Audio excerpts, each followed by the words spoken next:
শীতের সন্ধেবেলা হাঁটতে যেতে না দারুণ লাগে। একটা বেশ মজা আছে।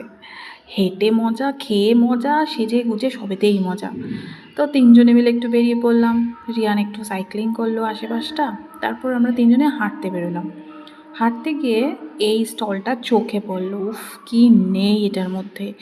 টাংরি কাবাব, তন্দুরি, চিকেন ফ্রাই, মোমো, বিরিয়ানি, উড়িয়ে বাবা, জিভ তো একদম লাপলাপাই। তার কি করে সামলাই! এই ঠান্ডা ঠান্ডা ওয়েদারে খেয়ে নিলাম গরম গরম স্যুপ আর মোমো সবাই। রিয়ানকে বললাম, খাবি? বললো, না, আমি চিপস খাবো। তো ওকে চিপস কিনে দিলাম, আর আমরা বাড়ির জন্য একটু নিয়ে নিলাম তন্দুরি কাবাব এগুলো। তো চিপস টিপস খেয়ে দেখো, আমি বললাম একটু ক্যামেরাতে হাই বল, ও মুখটা শটাং ঘুরিয়ে দিল, দুষ্টু একদম।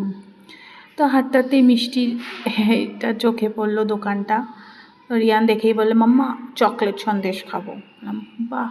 ওর তো চকলেট সন্দেশ নিতে গিয়ে চোখে তো আরও অনেক সন্দেশ পড়লো, গুড়ের রসগোল্লা, মোয়া টোয়া সব ছিল। তো বাড়ির জন্য একটু নিলাম, নিয়ে তারপর রিয়ানের বক বকানি শুনতে শুনতে বাড়ির দিকে হাঁটলাম।